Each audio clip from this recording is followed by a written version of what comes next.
The March webinar today. We're going to be talking about cooking challenges, and we're going to hear from Tracy, who's the Director of Kitchens Operations at DC Central Kitchen, and she's been at the kitchen for about 1.5 years now. And DC Central Kitchen recovers food about 3,000 pounds, I think, every day, and makes almost 5,000 meals, and it delivers those meals to different organizations in DC.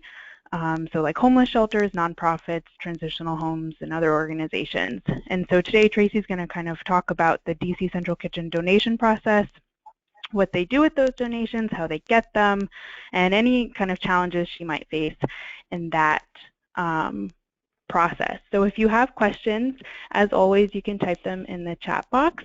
Otherwise, you can ask them at the end. We'll have a little bit of time. So Tracy, whenever you're ready, you can go ahead. Great. Hi, everybody. Thanks so much for having me. So actually, just to touch on the opening picture that's on the first slide there, that was one of our salmon donations. And just to give you a little bit of story about it, we partner with an organization in West Virginia called Freshwater Institute.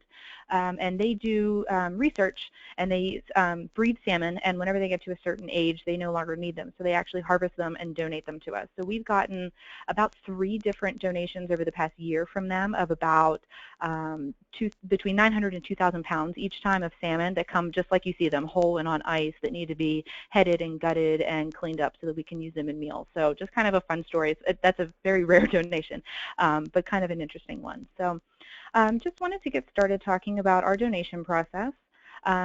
Whenever we get, and this is all going to reference very, very large donations. So when we're talking about, hundreds of pounds of product, or an entire pallet or skid of something, the initial inquiry is going to come into our procurement team. We have a 2-person team who handles everything that's purchased and donated for all of our programs.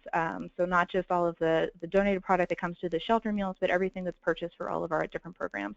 And they're going to gather lots of information from that initial inquiry, including obviously what it is, how much it is, the product specifications, so what kind of, maybe if it's chicken, is it chicken leg quarters, or is it assorted pieces, is it whole chickens, etc., and what we're going to need to do then to prepare it, and then any other additional information that we might need to know. I think off the top of my head I can remember a fish product that we got that sounded really great at the time, but then we realized it was like a Cajun seasoned, pre-prepared product that we were kind of hesitant on, and that's one of those details that they really are good at vetting out so that we know if it's going to be a good product for us.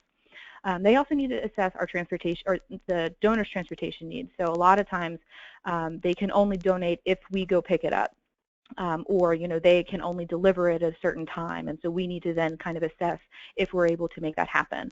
A lot of times we'll get a call that they want to give us a product, but it has to happen that day or the next day, and oftentimes it's very urgent. And then this is the time of day that they are going to need to do that. They then relay that back to me, and basically I just give them a yes or a no, or I need more information. Then they can then go back with some more specifics. They'll eventually confirm with the donor if we're going to take it. And then that leads into our internal communication. So again, that transportation piece is huge. Trying to fit that pickup in with all of our regular pickups, our regular deliveries, and everything else that our fleet needs to manage during the week. And then additionally, there's obviously the kitchen needs to know where they're going to put it. Do we have the storage needed? When are we going to use it? Is it something that is immediately just going to go right into the freezer because we can't get to it right away, or is it actually needed for the menu right then and there? One note I didn't put on there, we actually also have an off-site storage facility, which is a gigantic warehouse. It has a walk-in freezer probably the size of a football field that's humongous. It's through a food distribution company, so we actually rent space from them, which is great. When we get large donations, we did a donation from Tyson Chicken that was 30,000 pounds of chicken, which equated to about 35 pallets of stacked up cases of chicken. We obviously can't take that onto our facility right then and there, so we have that off-site storage facility, which is great. And then what do we do with it? So we look at the product, and I like things that can be used in a variety of different ways.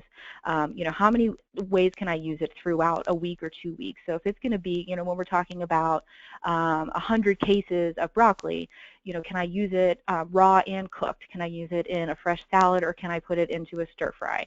And can I, mix it into an existing menu item that's just going to be an additional, item? Then that's an even better way to use it.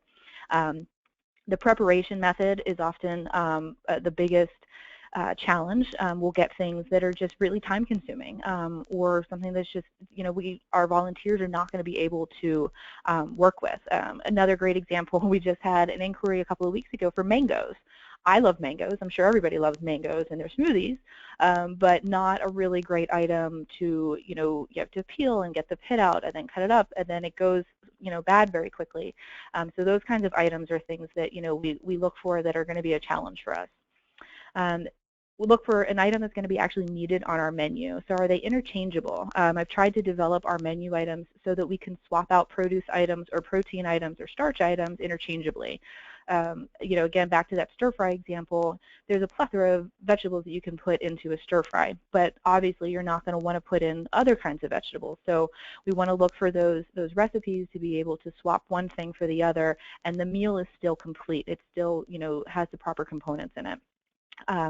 Want the recipe to stay the same regardless of which produce items or protein items we're putting in. And obviously, is it appealing in a menu item? We look for menus that are recognizable by our clients. We try not to go too outside the box with things, because we don't want things that are going to be rejected or turned down just because they don't recognize what it is.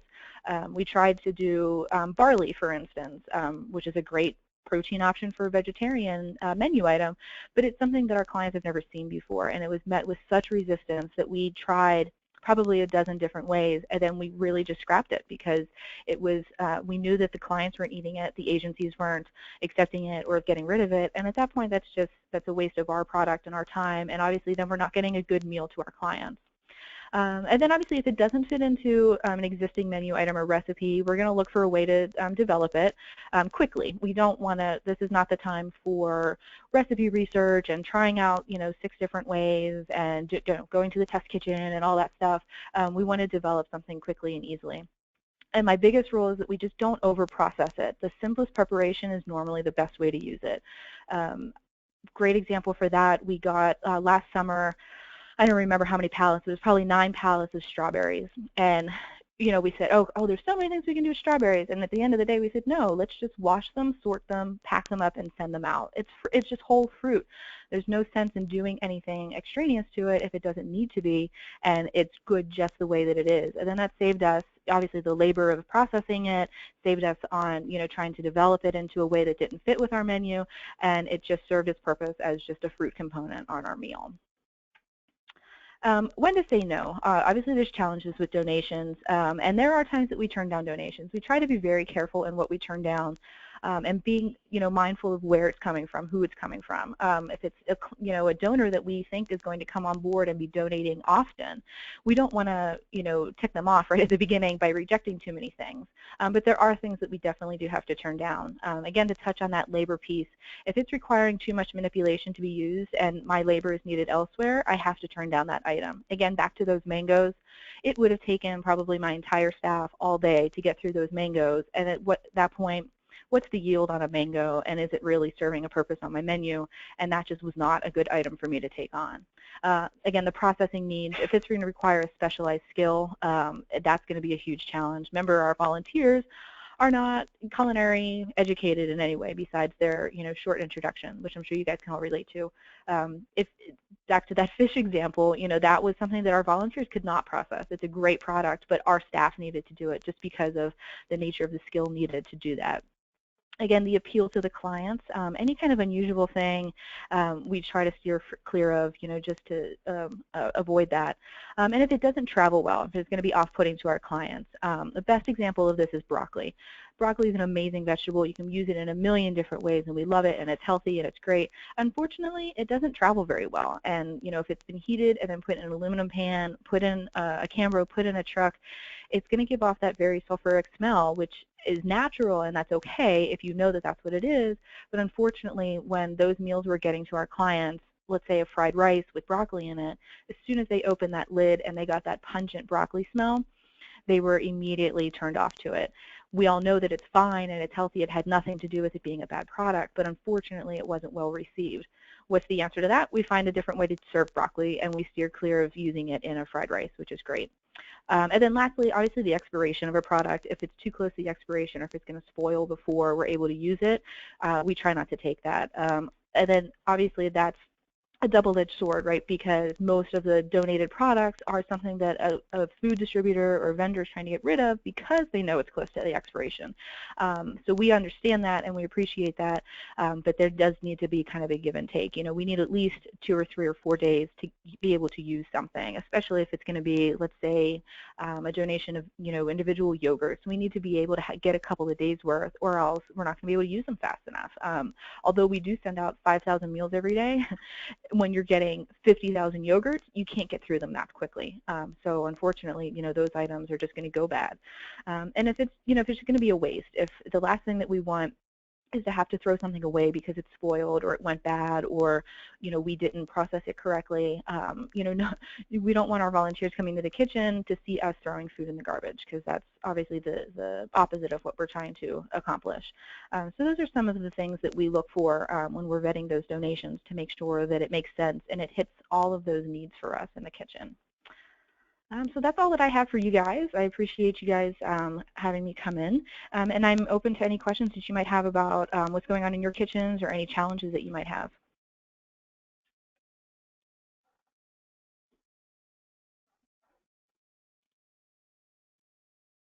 Okay, so this is actually more of a comment than a question. You were mentioning that like your fish donation was something that was kind of challenging for your volunteers, and I was also remembering that you all have a local chef who was really excited about processing fish and volunteered to help out with that. So I thought maybe you could mention that as a good opportunity too. Definitely, yeah. We had one of our visiting chefs coming in to work with our culinary job training students, and he just so happened to be there while we were doing that fish processing. And you know, he just jumped on the chance to be able to come in and help us with that. And you know, chefs all kind of have weird, you know, quirks about them, and you know, this one particular chef really loves processing fish, and you know, it's just one of those things that he's grown to love over the years. So you know, he jumped on that and is all about coming in the next time that we have that fish donation, you know, help us hone our skills and be able to get through it fast enough, and then be able to help our volunteers. So that was a great opportunity that it just so happened to be there, and he loved the fish and he saw the salmon, so it just worked out really well. And similarly to the Campus Kitchen at UMass Boston, had a local area chef come in last year around Turkey Palooza to help them with whole chickens and to talk about the process of like prepping those. And so definitely look out for opportunities for your community, potential one-time volunteers or recurring volunteers who are experts in their field who may want to come and help you out with things that might be beyond your volunteers' capabilities. Yeah, I think that's a great idea, especially, I mean, you know, I don't break down salmon every day or every month for that matter. So even that was, you know, like we all got that and we said, oh my gosh, this is going to be so daunting, and it was really intimidating. So if there are ways, you know, that you guys are able to incorporate folks to help you do it faster, I think that's a great idea. Just like you said, for those one-off opportunities where you only have to deal with it once, but you need an expert, you know.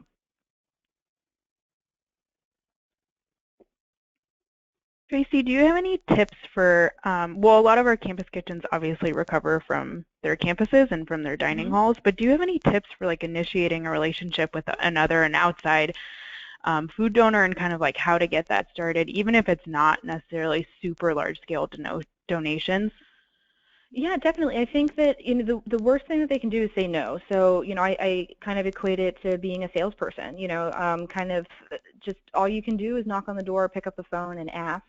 That's what, you know, we have one procurement person who does just that. She's just looking out for any new farm partners that we can find, any new restaurant or food distribution partners that we can find, and asking them what do they have going on? What's your, you know, are they constantly finding themselves with, you know, excess product at the end of the week, and is there a need for it, or can they, you know, are they open to the idea of donating?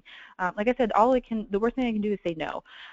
So I think just opening the line of communication with anywhere that you go, I think, you know, just in your everyday travels around campus, having your eyes open to restaurants, or seeing a Sysco truck drive by. Okay, great, I know that Sysco distributes in this area, so let me go find my local Sysco rep and let me make that connection, and just kind of doing your internet research and trying to find resources like that.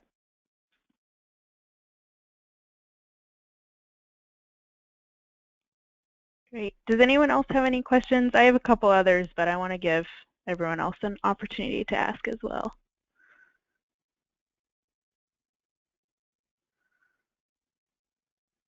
Okay, well, so I'm wondering, how often do you guys purchase items at the kitchen? Great question. So we definitely purchase weekly, and reason being, I always say, unfortunately, we don't get things like flour donated, we don't get onion powder donated, so we do a lot of purchasing for those dry good items that you need to make a meal whole. We also do purchase a protein item probably weekly, depending on what's kind of been coming in, what we have in storage, but oftentimes we do need to supplement our protein with a purchase, and 99% of the time that's ground turkey. It's the cheapest animal protein that we have found that can work in a lot of different ways. I have a million turkey recipes at this point, so we do purchase a protein roughly probably twice a month, more when donations are a little slimmer. We also actually do sometimes have to purchase produce too, which is kind of a shame. But obviously the bulk of our donations are from produce, but there are times that we just need lettuce to make a salad, and we just need to do a nice simple vegetable side. We lean on green cabbage a lot for salads and coleslaws and stuff like that. It's an easy to process, relatively inexpensive produce item. So we do purchase, I want to say about $2,000 a week for all of those little components that help us make our bigger meals for the week. Great. And for campus kitchens that do scratch cooking, do you have any recommendations for kind of where to start or where to get inspiration for recipes and ideas, or have you found trial and error works, or do you really not recommend that in a kitchen, because obviously if there's an error? No, great question. I think I'm not sure what the volumes are that each campus kitchen is doing, but we're big believers in having a component meal. So I don't like to just kind of throw stuff in a pot and see what comes out. You should have a solid protein, a starch, and a vegetable to your meal. And many reasons. It's obviously a more recognizable meal, and it's a more dignified meal. It's what our clients would like to eat. It's a hearty meal. So we do pride ourselves on having a well thought out menu that keeps in line with that.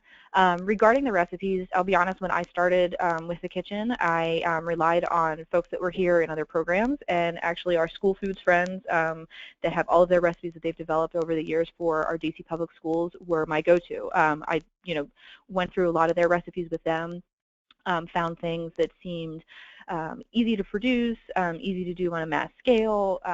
Obviously, since they're with the school program, they've done all of the nutritional analysis on them.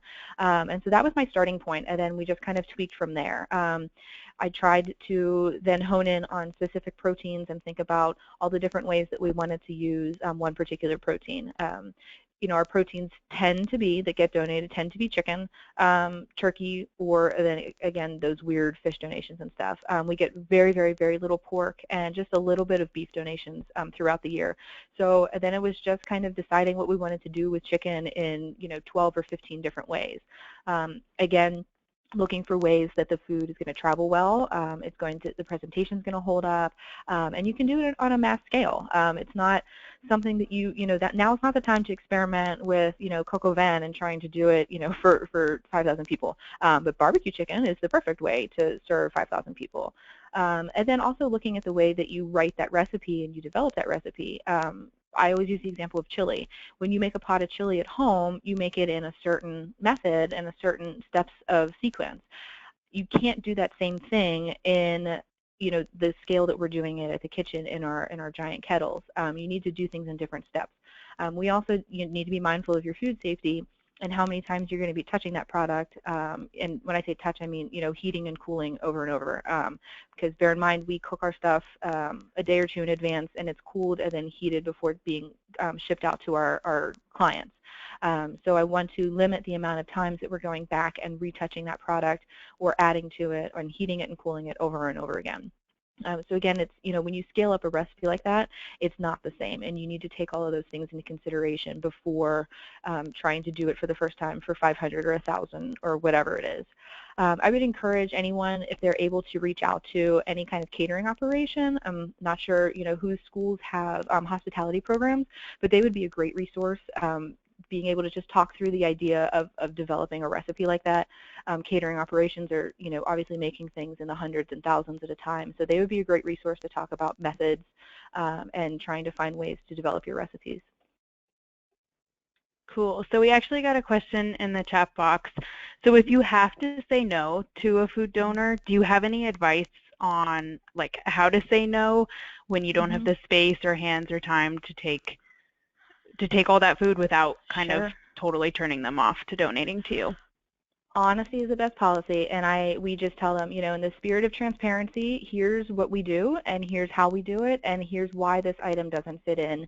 And just, you're not saying no because you're being a jerk or you don't like them or whatever. You're saying no because it's going to be either more trouble than it's worth for you, or it just doesn't fit into your meal, or it's going to hinder your meal. So if it's a storage issue, just be honest. I don't have the storage for it right now, but, please, if there's any way that this comes up again in a month and we can make it work, that's great. Or if it's an item that just doesn't work, again, the mangoes, we were just very honest with that donor. Listen, mangoes are great, but the process needed to manipulate it, it's just too much, and we unfortunately can't commit that much labor to doing that. If it was that same donor and they had oranges, perfect, we can just send out oranges, and that's super easy, and we don't have to do anything, and that's great. So part of it is educating your donors, getting them to understand what works and what doesn't work, and then keep an eye out for these items. And 9 times out of 10, they're super receptive to that. They have no idea what we're doing. They have no idea what it takes to do what we're doing. So they think that, a fruit is a fruit, or, protein's a protein, but unfortunately it's not always that easy for our menus. So, I think giving them items to look out for is great. That's another amazing thing that our procurement team does, that they put out feelers for stuff. So they obviously have a lot of existing relationships, but, we'll be going into a couple of weeks that I know, oh man, like we've gone through all of our rice that we have in storage, we've gone through all of our pasta, I don't want to have to purchase stuff like that, and they'll just put out the feelers. Look, we're looking for, large starch donations, what do you have? And then oftentimes we do have donors that, have donated, but obviously, again, they're food distributors, and they're going to contact us with, super, super cheap buys. So we'll buy, 5,000 pounds of something, at 30 cents a pound, because they're cleaning out their warehouse. So again, a lot of times your food distributors will have, they'll be both a donor and then they'll be both, a salesperson to you. So again, having them understand what you need is key. Thanks. Yeah, that's great, and I think that can also be really applicable for like if people ever do a canned food drive or ever, like any kind of fundraiser like that. Like it's great to just communicate exactly what you need. If that's and people are never going to do what we want. You can put out all the instructions you want on our website. There's a million guidelines about donated items and what we look for. And then when the holidays roll around and people do all of their canned soup drives and stuff, we still end up with all of the cans of beefaroni and Vienna sausages and all that stuff because people just clean out their pantries. So you're still going to end up with stuff like that, and that's all well and good. And for us, when we do get stuff like that, we just then partner with an actual food pantry and get that stuff to them. That's oftentimes another misconception, that we're either a soup kitchen or a food pantry, and we're neither. So again, just help educating your donors and the people in the community what it is that we do and how we do it, and this is how you can best help us. And people, people want to donate and they want to do the right thing, and they just don't know how. So, that's on us to help them along the way. So if you really want to help us in our organization, here's the best way possible. Great. Thanks. And if anyone else has any questions, you can go ahead and ask them now or type them in the chat box. I just have one. The Kansas Kitchen at my school is going to be focused on like younger children first. Do you have any recommendations on meals that might appeal more to them? Definitely. Well, so first, obviously, if you have kids, you want to make sure that you're serving the right portions of things. So make sure that you're not serving the same protein portion that you would serve to an adult, because they're not going to eat all of that. So make sure that you're scaling that back. Second, I personally don't have kids, but thankfully know a lot of people that do. You can, kind of figure out what's kind of kid-friendly. I would steer clear of anything that's really heavily seasoned or spicy, and again, anything, and this goes for everyone, something that's recognizable. Kids know what, a chicken drum looks like. That's a perfect item for them. They know what baked potatoes look like or French fries look like. They're not going to be real receptive to anything that they haven't seen before. So just be mindful of the flavor and the seasoning of it, and then again, watch your portions. Okay. All right. Thank you. Sure. Sorry, I muted myself. We have a recorded webinar that you can find on the pantry. I think it was from last May. That somebody from our school food team that talked a little bit more about the food we do in the school food program, and then also about our Fresh Feature Friday program at DC Central Kitchen, where they do taste tests for kids of, say different preparations of broccoli. And that's a great way of, helping kids learn new flavors so that they are more recognizable and they're more likely to enjoy those in the future. That's awesome. I'll check that out. And Tracy, do you maybe just want to end on like another challenge or kind of some other difficulties that you faced in the kitchen and kind of like what you did to overcome them? Sure. So what our biggest challenge every single day is just storage. So we're always looking for space, be it in a walk-in, dry storage, whatever it is.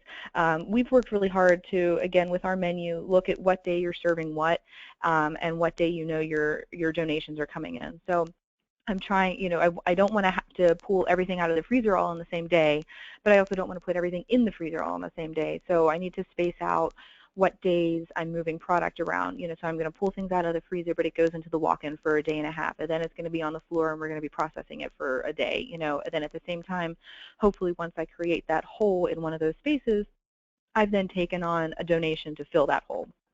So that was a big challenge right off the bat when I started, just that we would be inundated with either a ton of stuff in the freezer or a ton of stuff in dry storage or a ton of stuff in the walk-ins, and it wasn't balancing.